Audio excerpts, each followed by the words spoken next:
Selamat pagi saudaraku, pagi menjelang siang. Untuk waktu Indonesia Barat jam sekarang sudah pukul 12 lebih, kurang lebih pukul 12. Saudaraku, saudaraku yang saya kasihi, saya hari ini sampaikan pesannya di tempat Taman Jokowi, Taman Waduk Pluit, Taman Waduk Pluit, Kelurahan Pluit. Saya ada di bagian barat. Di bagian barat dari waduk saudaraku. Saudaraku, seperti biasa saya kenalkan diri dulu. Saya Lukas Tamono dari Kabupaten Timur Tengah Selatan. Saya Lukas Tamono dari Kabupaten Timur Tengah Selatan, Soe. Saudara, Pulau Timur itu masih ada 5 kabupaten dan 1 kota media. Pulau Timur bagian barat. Pulau Timur bagian barat, sisa dari tanah kemerdekaan Timor Leste masih kurang lebih 400 km meliputi Kabupaten Belu, Kabupaten Ruamalaka, Kabupaten Timur Tengah Utara, Kabupaten Timur Tengah Selatan, juga Kabupaten Kupang dan Wali Kota Kupang.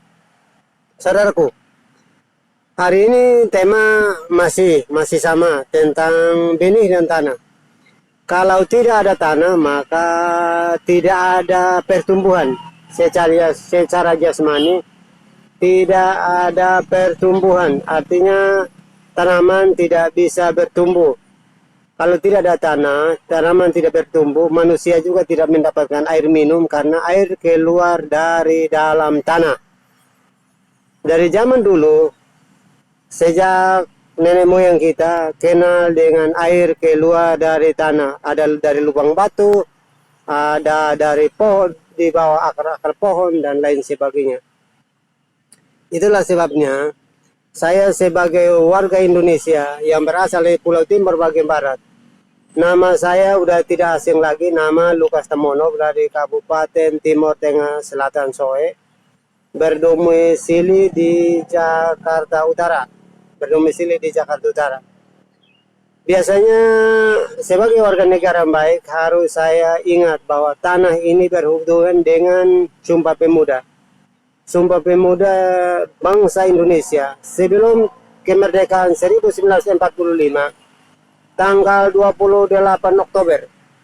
Tanggal 28 Oktober tahun 1928, pemuda dan pemudi bangsa Indonesia mengikat janji dengan cara sumpah bahwa kami satu bangsa, bangsa Indonesia, kami satu bahasa, bahasa Indonesia, bahwa kami satu tanah air Indonesia.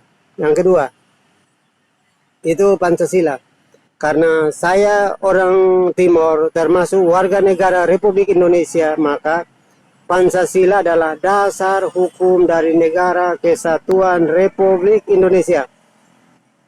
Pancasila terdiri dari 5 sila, yaitu ketuhanan yang Maha Esa.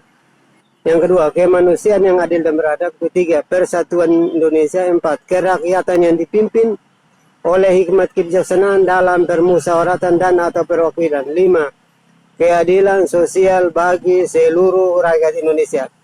Sila pertama, dikenal bangsa Indonesia, sila yang bunyinya ketuhanan yang Maha Esa.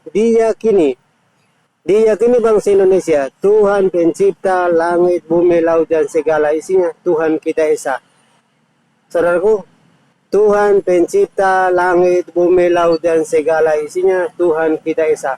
Orang Timor, adat istiadat dan budaya di sana dikenal dengan Tuhan.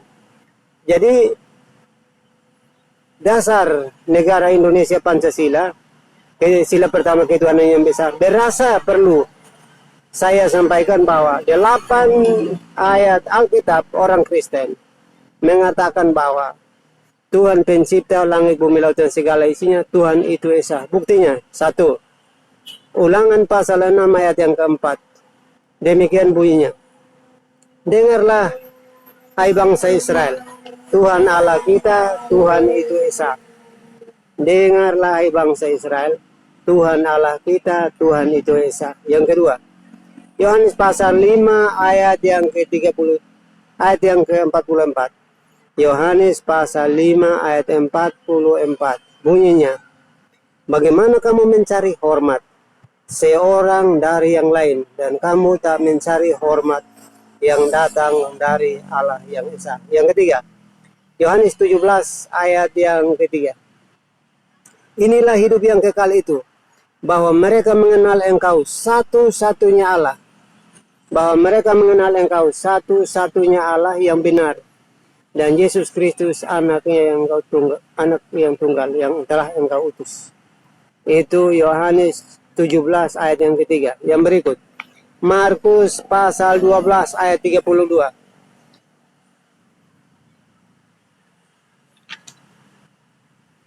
Markus pasal 12 ayat 32. Lalu kata ahli Taurat itu padanya, tepat sekali guru katamu, bahwa dia itu Esa dan tidak ada yang lain kecuali dia. Dia itu adalah Yesus Kristus. Yang berikut, yang keempat, Galatia pasal 3 ayat yang ke-20. Seorang pengantara tidak mungkin mewakili satu orang saja, sedangkan Allah pencipta langit, bumi, laut, dan segala isinya, Allah kita Esa. Bayangkan saudara, seluruh kolong langit, 197 negara di muka bumi. Salah 197 negara yang berbentuk republik, yang berbentuk demokrat, yang berbentuk kerajaan. Itu adalah 197 negara di dunia. Tetapi Tuhan pencipta langit, bumi, laut, dan segala isinya, Tuhan itu hanya satu, namanya Yesus Kristus. Itu saudaraku. Yakobus pasal 2 ayat 19. Engkau percaya bahwa hanya ada satu Allah saja. Tetapi setan-setan juga percaya dan mereka gemetar. Setan-setan juga percaya dan mereka gemetar. Pertama Korintus pasal 8 ayat yang keempat. Tidak tentang makan daging persembahan berhala. Tidak ada berhala. Tidak ada juga Allah lain kecuali Allah yang Esa. Pertama Korintus pasal 8 ayatnya yang ke-6. Namun bagi kita hanya ada satu Allah saja, yaitu Bapa yang berasal daripada segala sesuatu, dan untuk Dia kita hidup, dan satu-satunya Tuhan, yaitu Yesus Kristus, anak yang tunggal.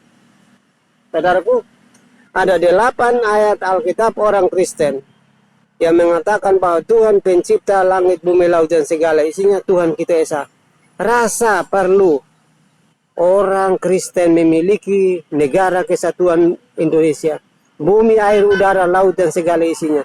Itu milik orang Kristen karena 8 ayat Alkitab orang Kristen berkata bahwa Tuhan pencipta langit, bumi, laut, dan segala isinya, Tuhan itu Esa. Buktinya, dasar hukumnya sudah ada, saudaraku.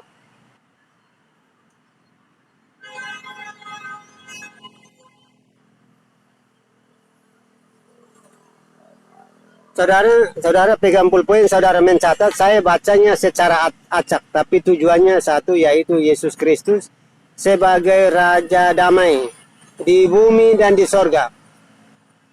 Roma pasal 5 ayat yang pertama.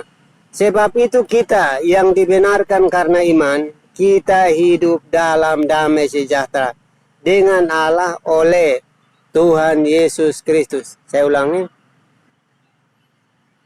bagi Anda yang berasal dari Pulau Timur bagian Barat, orang-orang yang berasal dari Pulau Timur bagian Barat, teman-temanku, saudaraku, sahabatku, Yesus adalah Raja Damai, saudaraku. Jadi, saya sarankan kepada Anda yang melakukan kekerasan, atas nama apa saja, harus kita hentikan. Kita harus belajar tentang damai sejahtera. Saya bacakan di Roma pasal 5 ayat yang pertama. Sebab itu kita dibenarkan karena iman, kita hidup dalam damai sejahtera dengan Allah oleh karena Yesus Kristus. Oleh karena Tuhan kita Yesus Kristus. Oleh karena Tuhan kita Yesus Kristus, saudaraku. Yang berikutnya, saudara. Yohanes pasal 3 ayat yang ke-16. Karena begitu besar kasih Allah akan dunia ini, sehingga Ia telah mengaruniakan anaknya yang tunggal, supaya barang siapa yang percaya kepadanya tidak binasa, melainkan beroleh hidup yang kekal. Rasanya itu dari tahun 60, tahun 70 saya udah dengar ayat firman Tuhan itu sebagai ayat pembukaan setiap kali hari Minggu orang-orang Kristen beribadah.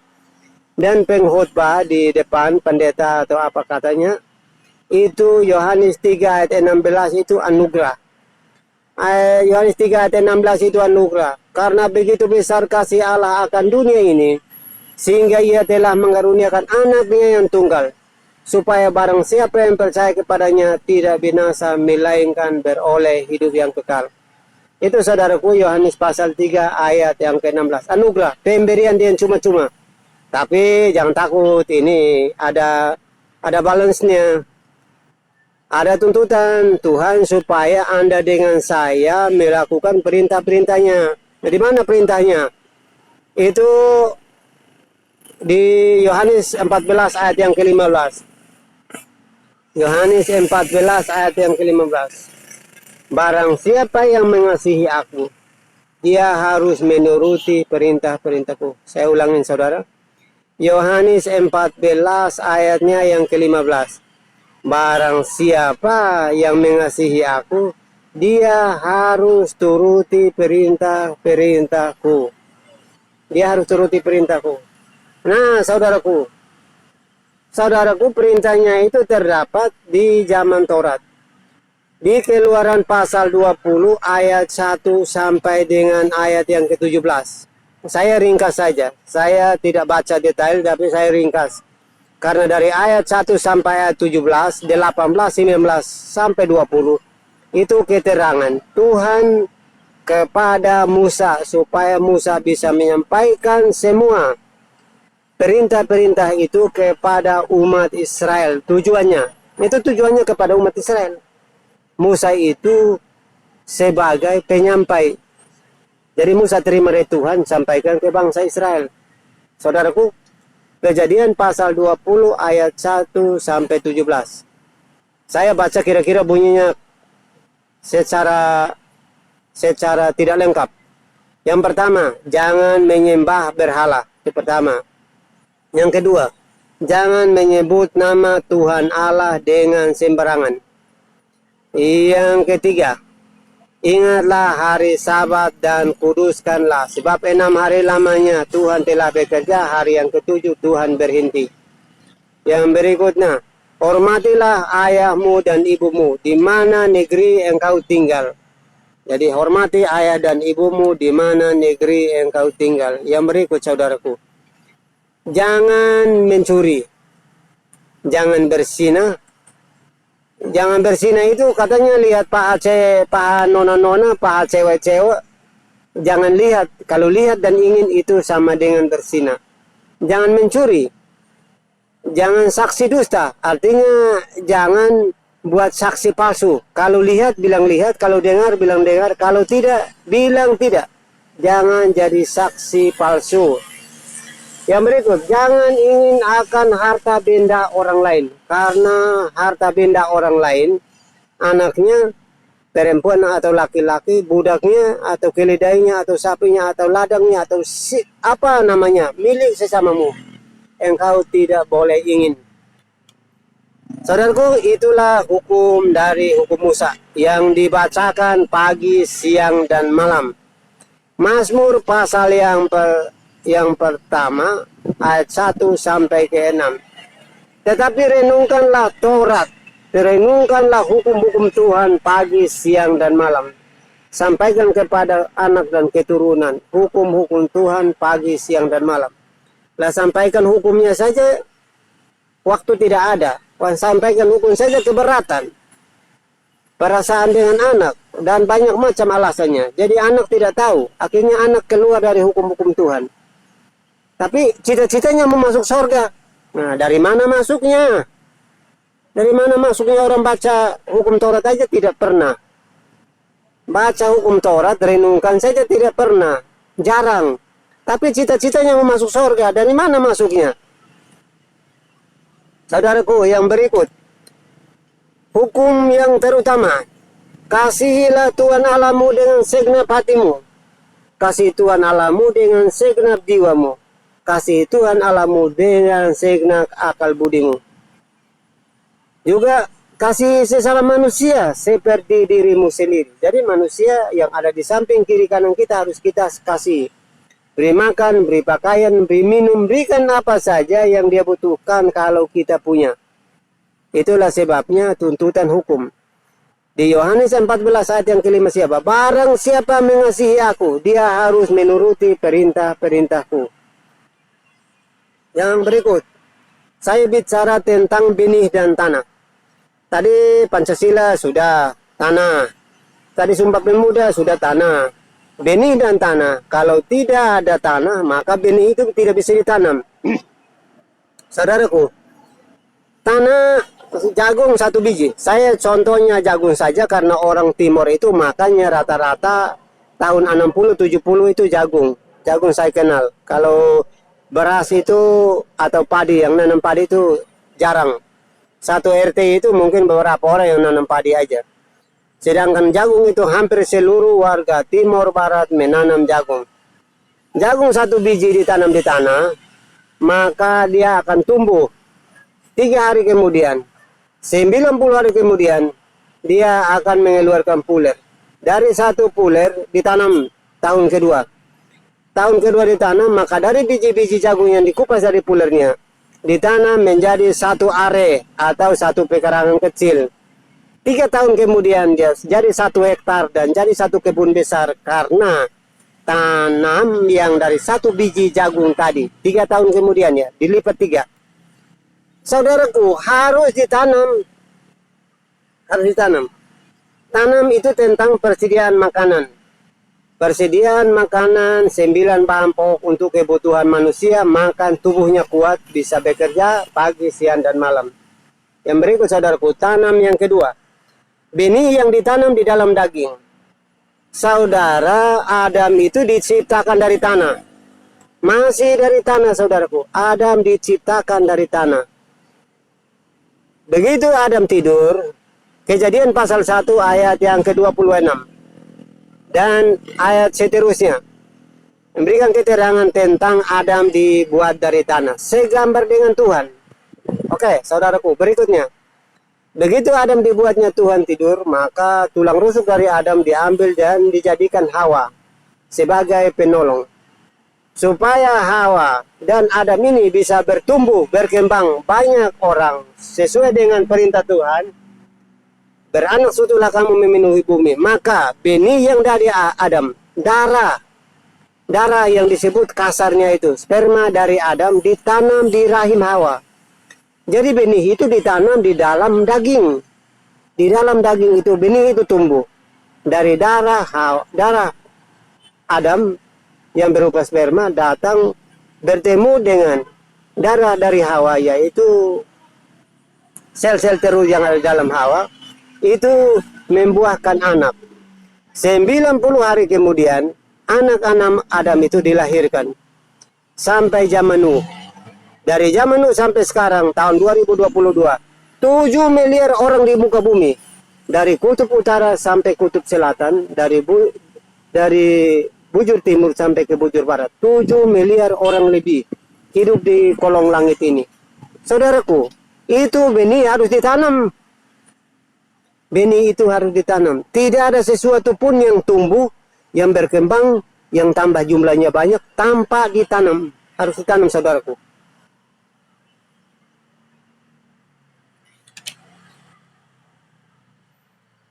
Harus ditanam. Tanam yang ketiga. Tanam yang ketiga adalah, saya bacakan buat saudara. Tanam yang ketiga saya bacakan buat saudara.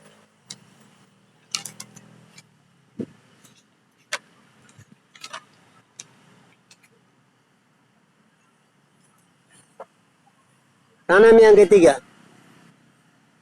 Pertama Yohanes pasal 3 ayat 9 dan 10. Pertama Yohanes pasal 3 ayat 9 dan 10. Setiap orang yang lahir dari Allah tidak berbuat dosa lagi, sebab benih ilahi tetap di dalam dia. dan ia tidak dapat berbuat dosa karena ia lahir dari Allah. Lahir dari Allah, ya saudaraku.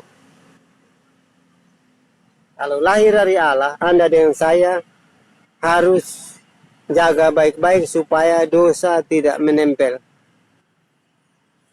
Ini yang dimaksudkan dengan benih yang ketiga, itu benih ilahi. Markus pasal yang pertama ayat yang ke-9. Markus pasal pertama ayat yang ke-9. Yesus dari Nazaret di tanah Galilea, dan ia dibaptis oleh Yohanes Pembaptis di sungai Yordan. Yesus dari Nazaret, tanah Galilea.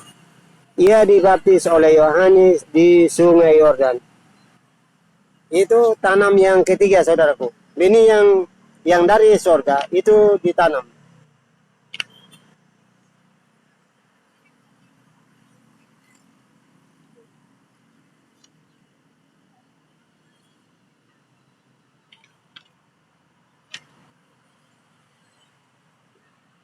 Saudaraku, di Injil Yohanes pasal yang ketiga ayat 1 sampai 3, 4, 5, 6, 7, dan 8. Saya ambil yang pentingnya supaya waktu kita pendek. Saudaraku, waktu pembicaraan antara Nikodemus dengan Tuhan Yesus. Nikodemus dengan Tuhan Yesus, ya saudaraku. Pembicaraan antara Nikodemus dengan Tuhan Yesus.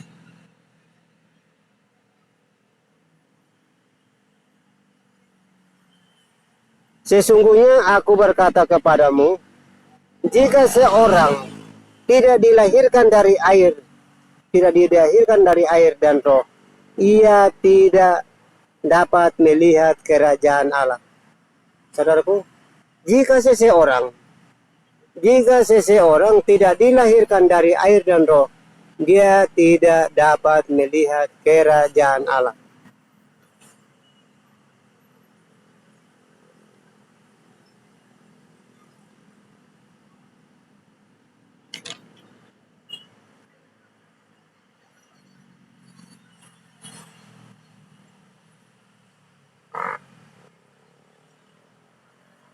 Saudaraku,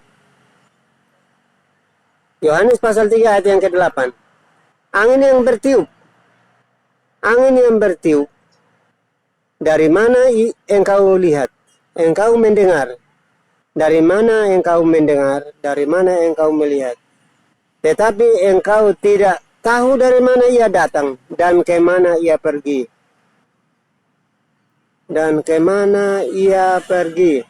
Demikianlah halnya dengan tiap-tiap orang yang lahir dari roh. Jadi kalau lahir dari air dan lahir dari roh. Saudaraku yang saya sayang, Anda dengan saya adalah berasal dari orang Timur. Bapak dan mama kita adalah orang-orang Kristen.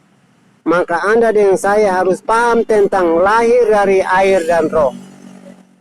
Air dan roh itu tidak dapat dipisahkan karena begitu Yohanes membaptis Yesus dan Yesus keluar dari air, seekor burung merpati dari atas turun hinggap di kepalanya. Ada suara yang berkata, inilah anakku yang kukasihi, kepadanya aku berkenan.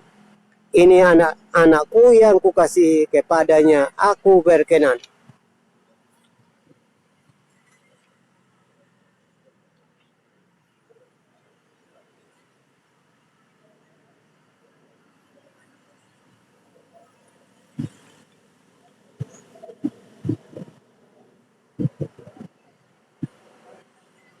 Jadi saudaraku, apakah Anda itu orang Timur, guru, petani, pendeta, atau polisi, tentara, pegawai negeri, mahasiswa, siapapun Anda,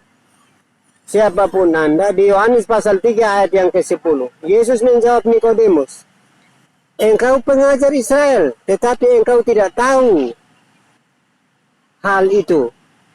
Ya, tentang lahir kembali atau baptisan air dan roh. Baptisan dan air dan roh diberitahukan oleh Yesus kepada Nikodemus sebagai ahli Taurat. Ya, saudaraku, itulah sebabnya saudara dengan saya lahir dari air dan roh, itu jangan pakai timbang-timbang. Jangan pakai timbang-timbang.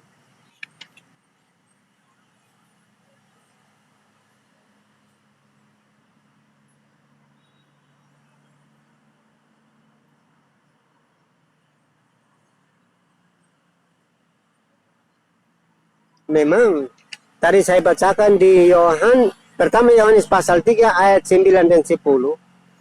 Benih yang lahir dari ilahi, yang dari Allah, yang turun dari atas, yang turun dari sorga, atau benih ilahi, tidak bisa berbuat dosa. Tetapi saya dengan Anda yang berasal dari orang timur, yang berasal dari pulau timur bagian barat. Ini kita benar lahir dari darah dan daging. Mazmur pasal 51 ayat yang kelima. Nah, Daud oleh ilham Roh Kudus, oleh ilham Roh Kudus berkata, sesungguhnya dalam kesalahan aku diperanakan. Sesungguhnya dalam kesalahan aku diperanakan, dan dalam dosa aku dikandung ibuku. Jadi kita berusaha, saudaraku. Kita berusaha supaya mencapai tujuan. Anda dengan saya di dalam tiap hari beribadah di komsel, komunitas sembahyang, renungan firman Tuhan, atau di gereja. Cita-citanya kan mau masuk surga. Syaratnya adalah baptisan. Anda dengan saya menolak baptisan sebagai tanda pertobatan. Tanda pertobatan itu adalah suatu jalan. Yohanes pasal 14 ayat yang ke-6. Kata Yesus, barang siapa yang mau ke sorga, akulah pintu, jalan dan kebenaran. Barang siapa mau ke sorga harus melalui aku. Barang siapa mau ke sorga harus melalui aku. Tadi saya sudah bacakan di Markus pasal 1 ayat ke-9 tentang baptisan. Yesus baptis di sungai Yordan. Setelah keluar dari air, burung merpati duduk di atas kepala Yesus, dan ada suara berkata, inilah anakku, kepadanya aku berkenan. Sekarang Anda dengan saya menolak baptisan. Itu sama dengan Anda dengan saya jadi palang pintu sorga. Anda dengan saya jadi palang pintu, orang lain memasuk sorga, Anda pakai cara-cara untuk menghalangi. Mengatakan bahwa baptisan silam itu tidak apa-apa, tidak boleh. Tercik aja tidak apa-apa. Padahal di dalam Alkitab itu bunyinya setelah Yesus keluar dari air. Berarti Yesus masuk di dalam air, ditenggelamkan di dalam air.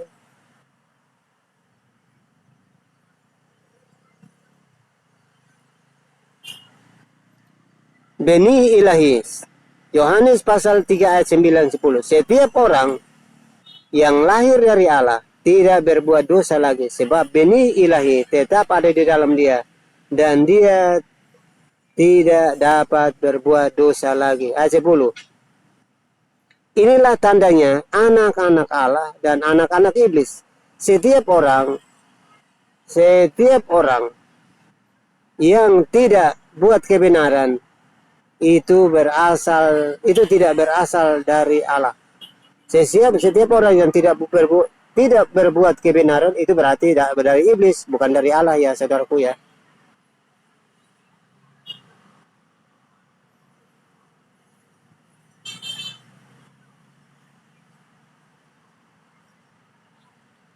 Saudara catat, kalau memang saudara dengan saya ada keliru, ada salah, maka kita berdoa minta ampun dan masih ada jalan. Efesus pasal 3 ayat yang ke-20, masih ada jalan terbuka bagiku.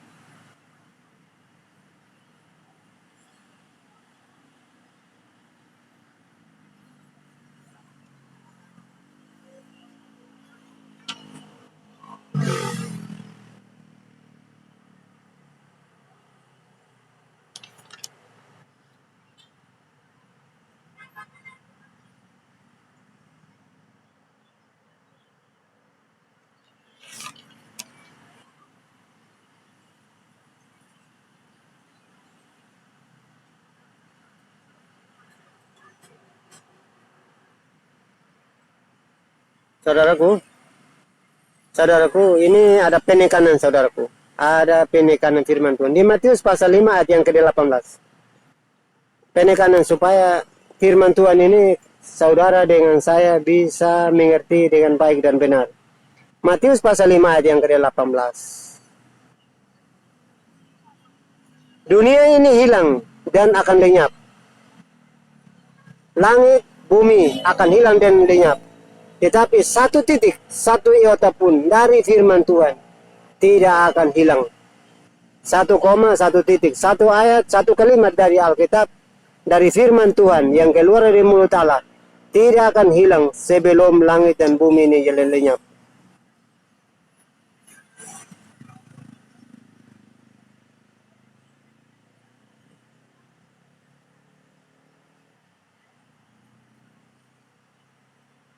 Matius pasal 3 ayat 16 dan 17.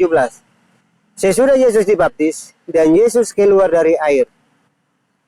Sesudah dibaptis dan Yesus keluar dari air, langit terbuka dan ia melihat Roh Allah turun seperti burung merpati di atasnya. Ayat yang ke-17. Lalu terdengar suara dari sorga, inilah anakku yang kukasihi, kepadanya aku berkenan. Yohanes pasal 1 ayat 32. Dan Yohanes memberi kesaksian. Yohanes memberi kesaksian, katanya, aku tak melihat dan ia tinggal di atas kepalanya. Markus pasal 1 ayat 10. Pada saat ia keluar dari air, ia melihat langit terbuka. Keterangan-keterangan tentang Yesus keluar dari air. Saudaraku, jadi kalau disuruh dibaptis Islam, Anda jangan melawan. Itu tiket mau masuk surga. Tiket, saudaraku. Tiket. Tiket memasuk surga itu, baptisan adalah tanda pertobatan. Bertobat dari dosa. Bertobat dari dosa. Dosa marah, dosa berzina, dosa merampok, dosa ingin istri orang, dosa ingin anak orang, harta orang. Apa dosa-dosa yang melanggar itu harus bertobat dari situ. Yaitu baptisan. Tetapi setelah dibaptis jangan merampok lagi, jangan berzina lagi, jangan ingin barang orang lagi. Ya saudaraku.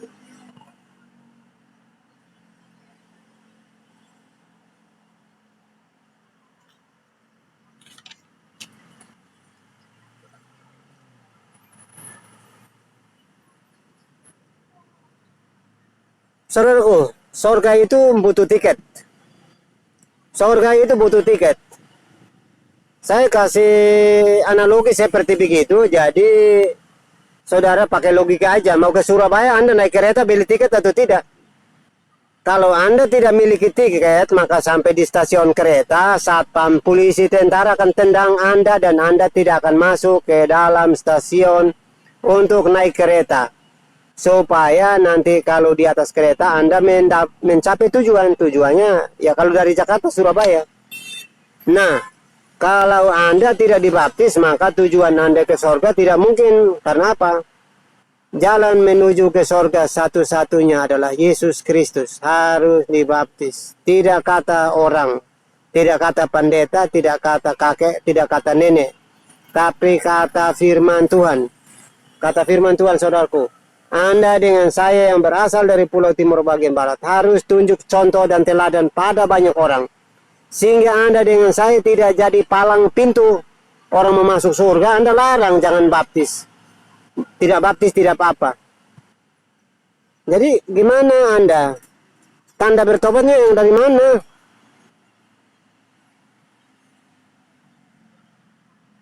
Ya itulah sebabnya saudaraku. Itulah sebabnya Anda dengan saya harus mengambil bagian di dalam pelayanan-pelayanan ini. Anda tidak bisa lari sampai ke mana. Tadi saya sudah bilang, mau dapat keturunan harus tanam benih di dalam daging. Baru bisa tumbuh daging, keluar manusia dari dalam rahim. Kalau tidak ditanam, tidak bisa mau sulap atau apa juga tidak bisa. Itu memang dari sananya udah begitu. Kejadian pasal yang 1 ayat 26. Tuhan menciptakan manusia dari debu tanah. Adam itu terbuat dari debu tanah. Menghembuskan napasnya, maka jadilah Adam. Dan jadilah saya keturunan sampai hari ini. Jadi semua itu butuh tanam lah. Kalau suruh Anda baptis saja Anda tidak mau. Tapi Anda cita-citanya mau masuk surga. Dari mana masuk? Lompat dari mana? Ya kira-kira begitu saudaraku. Penekanan-penekanannya adalah tentang benih dan tanam. Jadi hari ini yang ke-11. Saya sudah double-double, sudah banyak. Hampir setiap hari saya menyampaikan pesan tentang tanah dan benih. Atau dibalik benih dan tanah. Kalau ada benih tidak ada tanah maka nggak bisa ditanam. Tapi kalau ada tanah kita cari benih maka kita bisa tanam. Jadi dasar utamanya tanah. Ya saudaraku, jangan keliru. Jangan kemakan isu yang bohong sama orang-orang. Ya, sama orang-orang yang tidak bertanggung jawab tentang benih dan tanam. Nah, Anda mau masuk di baptis saja, celup di dalam air aja Anda ketakutan seperti mau mati saja. Bagaimana? Itu satu-satu jalan memasuk surga ya harus ditanam dulu. Jadi tubuh dosa itu hilang kuasanya. Kalau tubuh yang berdosa ini tidak hilang kuasanya, gimana Anda mau masuk surga ini? Memang lompat dari jendela, gimana itu? Saudaraku ingat, waktu Yakub tidur, ia bermimpi. Waktu Yakub tidur ia bermimpi, ia melihat tangga itu naik turun malaikat Tuhan dari sorga sampai ke bumi, bumi sampai ke sorga, bolak-balik. Lah Anda mau ke sorga itu kan harus ada jalan, jalannya Yesus Kristus. Lah Yesus Kristus baptis, kamu tidak. Lah memang kamunya siapa kamu? Ya saudaraku ya, saudaraku dengan saya hari ini kita sepakat, iya dan amin firman Tuhan dan tidak ada hilang. Tadi saya bacakan Matius pasal 5 ayat ke-18. Satu titik, satu koma dari Alkitab tidak hilang. Dari firman Tuhan tidak hilang sebelum langit dan bumi lenyap. Sebelum langit dan bumi lenyap. Ya, saudaraku. Ini saya tidak paksa saudara. Ini saudara sendiri yang akan mencari jalan. Apabila Tuhan sudah membawa Anda masuk, maka Anda tidak bisa melawan. Ya, saudaraku. Terima kasih hari ini, hari Minggu, tanggal 31 bulan Juli tahun 2022. Terima kasih Anda yang mendengarkan, berbahagia Anda dan bersyukur bagi Anda yang mendengarkan. Kalau kira-kira menurut Anda kalimat yang tidak cocok, maka Anda geser, Anda olah dulu, jangan dibuang. Karena yang saya bacakan firman Tuhan ini, semua saya baca dari Alkitab. Saya baca dari Alkitab orang Kristen, saya tidak karang bebas. Jadi Anda ada rekamannya. Kalau Anda mau protes sama Tuhan. Karena ini saya bacakan pesan Tuhan kepada Anda. Terima kasih. Salam damai sejahtera. Anda sebelum berangkat kemana-mana, Anda menggunakan masker. Dan sebelum Anda beraktivitas atau sesudah, Anda cuci tangan lebih dulu dan berusaha menghindari kerumunan banyak orang. Anda berusaha menghindari kerumunan banyak orang. Sebelum COVID-19 dikatakan dicabut oleh pemerintah Republik Indonesia, hilang total, maka hukum COVID kepada Anda dan saya dicabut. Tetapi sebelum pemerintah mencabut hukum COVID, maka Anda dan saya wajib menggunakan masker bila perlu. Anda berangkat dan Anda mencuci tangan sesudah kegiatan atau sebelum, atau Anda menghindari kerumunan banyak orang. Terima kasih saudaraku, itulah salam saya, pesan saya buat Anda. Saya sampaikan pesan ini dari Tuhan Yesus kepada Anda yang mendengarkannya. Salam sehat dan salam sukacita. Amin.